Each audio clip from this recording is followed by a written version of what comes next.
ಭೈರವ ಪ್ರತ್ಯಂಗಿರ ಮಹಾಯಜ್ಞ ಅಂತಂದ್ರೆ ಹೆಸರೇ ನೀವೇ ಹೇಳಿದ್ರಲ್ಲ, ಭೈರವ ಮತ್ತು ಪ್ರತ್ಯಂಗಿರ ಅಂತ. ಭೈರವ ಅಂತಂದ್ರೆ ಎರಡು, ಒಂದು ರಾಗ, ಒಂದು ಉಗ್ರವಾಗಿರ್ತಕ್ಕಂಥ ಧ್ವನಿ ಅಂತ.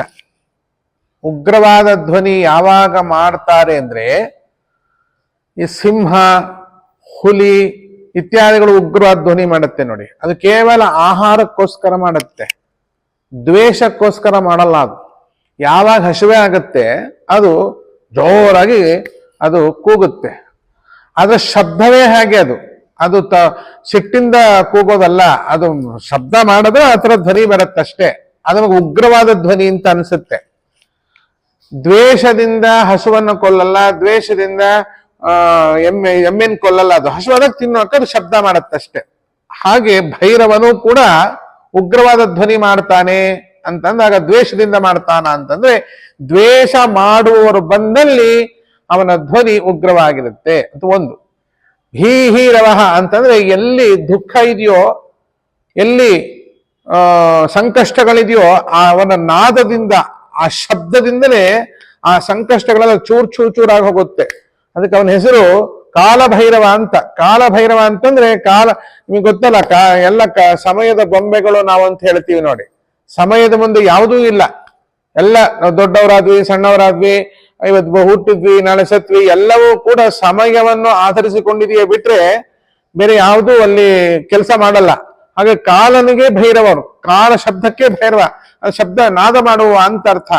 ಅಂತ ಭೈರವ ಮತ್ತು ಪ್ರತ್ಯಂಗಿರ ಅಂತ ಇಲ್ಲಿ ಹವನವನ್ನ ಮಾಡ್ತಾ ಇದ್ದಾರೆ. ಪ್ರತ್ಯಂಗಿರ ಹವನ ಅನ್ನೋದು ಬಹಳ ಶಕ್ತಿ ನೋಡಿ. ಆ ಹವನದಲ್ಲಿ ಶಕ್ತಿ ಇಲ್ಲ, ಶಕ್ತಿಯೇ ಹವನವಾಗಿ ಕಾಣುತ್ತೆ. ಮಹಾವಿಷ್ಣುವಿನ ಸ್ತ್ರೀ ರೂಪ ಅದು. ವಾರಾಹಿ ನಾರಸಿಂಹಿ ಚ ಭೀಮ ಭೈರವನಾದಿನಿ ಅಂತಿದೆ ನೋಡಿ.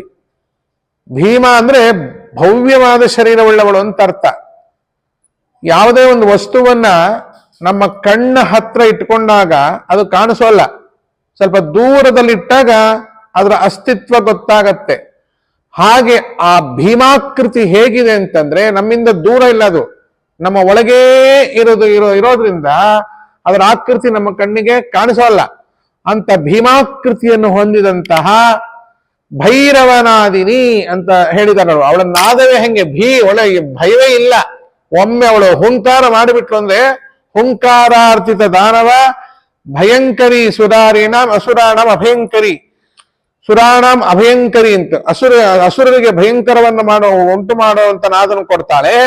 ಅಸುರರಿಗೆ ಭಯಂಕರವಾಗಿರ್ತಕ್ಕಂಥ ನಾದವನ್ನ ಉಂಟು ಮಾಡಿ ಅವಳು ಕೇವಲ ಕೂಗ್ಬಿಟ್ರೆ ಸಾಕು, ಅಸುರರು ಅಲ್ಲಿ ಪುಡಿ ಪುಡಿಯಾಗಿ ಹೋಗ್ಬಿಡ್ತಾರೆ. ಅಂತ ಪ್ರತ್ಯಂಗಿರ ಮತ್ತು ಭೈರವ ಎರಡು ಕೂಡಿದಾಗ ಭೀಮ ಭೈರವ ನಾದಿನಿ ಅಂದ್ರೆ ಅಲ್ಲಿ ಹೋಮದಲ್ಲಿ ಕುತ್ಕೊಂಡಿರ್ತಕ್ಕಂಥ ಹೋಮ ಅಂತ ಅನ್ನೋದು ಬೇರೆ, ಯಾಗ ಅನ್ನೋದು ಬೇರೆ, ಇಷ್ಟಿ ಅನ್ನೋದು ಬೇರೆ. ಇದು ಪ್ರತ್ಯಂಗಿರ ಹೋಮ ಅಲ್ಲ, ಆಕ್ಚುಲಿ ಪ್ರತ್ಯಂಗಿರ ಯಾಗ. ಇದು ಯಾಗಕ್ಕೂ ಹೋಮಕ್ಕೂ ಮತ್ತು ಇಷ್ಟಿಗೂ ವ್ಯತ್ಯಾಸ ಏನು ಅಂದ್ರೆ ಅದನ್ನ ನಾವಿವತ್ತು ಬಿಡಿಸಿ ಹೇಳಕ್ಕಾಗಲ್ಲ. ಯಾಗ ಅನ್ನೋದು ತುಂಬಾ ದೊಡ್ಡದದು. ಆ ಯಾಗ ಪ್ರತ್ಯಂಗಿರ ದೇವಿದು ಯಾಗ ಅದು. ಆ ಯಾಗದಲ್ಲಿ ಅವಳು ಭೀಹೀರವ ಚೆನ್ನಾಗಿ ಜೋರಾಗಿ ಹೋಂಕಾರ ಮಾಡ್ತಾಳೆ. ಆ ಹೋಂಕಾರ ಮಾಡಿದ ಧ್ವನಿಯಿಂದಲೇನೆ ಮನುಷ್ಯನ ಅಥವಾ ಅಲ್ಲಿ ಯಾರಾದ್ರೂ ಆ ಹೋಮವನ್ನು ಮಾಡಿಸೋರು ಇರ್ಬೋದು, ಆ ಯಾಗವನ್ನು ಮಾಡಿಸೋರು ಇರ್ಬೋದು, ನೋಡೋರು ಇರ್ಬೋದು, ಇಂಥವ್ರು ಯಾರೇ ಕೂತಿದ್ರು ಕೂಡ ಅವರ ಎಲ್ಲ ದುಷ್ಟ ದೋಷಗಳನ್ನ ಆ ನಾದದಿಂದಲೇ ಪರಿಹಾರ ಮಾಡುವಂತ ಹೋಮ ಇದು ಭೈರವ ಮತ್ತು ಪ್ರತ್ಯಂಗಿರ ಹೋಮ.